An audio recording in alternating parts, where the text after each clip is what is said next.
તકવાદી નેતાઓ સત્તાધારી પક્ષ સાથે જોડાઈ રહ્યા હોવાના મુદ્દે તેમણે પણ ચિંતા વ્યક્ત કરી હતી.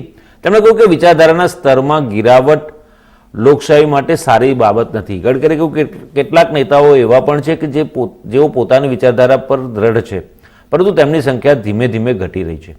ગડકરીએ કોઈપણ નામનો ઉલ્લેખ કર્યા વિના કહ્યું કે હું હંમેશા મજાકમાં કહું છું કે સરકાર કોઈપણ પક્ષની હોય, પરંતુ એક વાત નક્કી છે કે જે સારું કામ કરે છે તેનું કદી સન્માન થતું નથી અને ખરાબ કામ કરે છે તેને સજા મળતી નથી.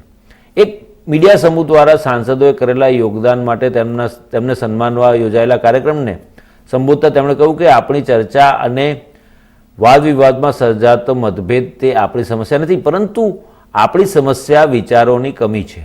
ગડકરીએ આરજેડીના વડા લાલુ પ્રસાદ યાદવની બોલવાની કળાની પ્રશંસા કરતા કહ્યું કે પૂર્વ સંરક્ષણ મંત્રી જ્યોર્જ ફર્નાન્ડિસના વ્યવહાર, સાદગી અને વ્યક્તિત્વમાંથી તેમને ખૂબ શીખવા મળ્યું.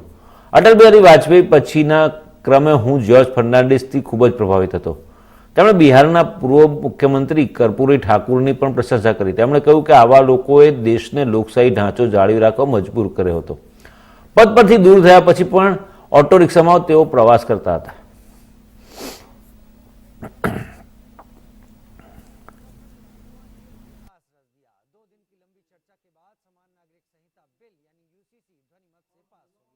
इसके साथ ही उत्तराखंड देश का पहला राज्य बन गया जहां यूसीसी सबसे पहले लागू होगा।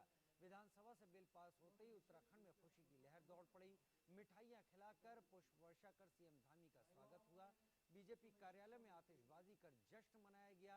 अब आपको तस्वीरें दिखाने जा रहे हैं। इन तस्वीरों में आप देख सकते हैं कि यूसीसी विधेयक पास होने पर देहरादून में लोगों का जोश और उत्साह कितना है। बहरहाल बिल पास होने के बाद इससे तो नितिन गडकरीए जे प्रकारे કહ્યું કે જે લોકો સારું કામ કરે છે તેમનું સન્માન થતું નથી અને જે લોકો ખરાબ કાર્ય કરતા હોય છે તેમને સજા થતી નથી. આપણા દેશમાં પણ ઘણી વસ્તુ એવી છે કે જેની સારી કામની પ્રશંસા ક્યારેય જોવા મળી નથી. ખાસ કરીને તેમનો જે મર્મ હતો કહેવાનો તે ક્યાંક ને ક્યાંક વડાપ્રધાન નરેન્દ્ર મોદીની સરકાર દ્વારા જે સારા કાર્યો થઈ રહ્યા છે તેમની જે ટીકા થઈ રહી છે તે છે. અને જે લોકો કૌભાંડો કરી રહ્યા છે તેમને ક્યાંય સજા હજુ સુધી થઈ શકી નથી અને તેમને સજા કરવામાં આવે તેવી માંગણી તેવો ઈશારો કર્યો હતો. વાતમાં તેમણે ઘણી વસ્તુઓ કહી હતી અને તેમણે કોઈના પણ નામનો ઉલ્લેખ કર્યા વગર જે માર્મિક ટકોર કરી હતી તે ઘણી ગંભીર અને ચિંતાનો વિષય છે. તેમણે ચિંતા પણ વ્યક્ત કરી હતી કે આ પ્રકારની નીતિ રીતિથી દેશમાં જે પ્રકારનું ચાલી રહ્યું છે ક્યાંક ને ક્યાંક દેશ માટે નુકસાનકારક છે.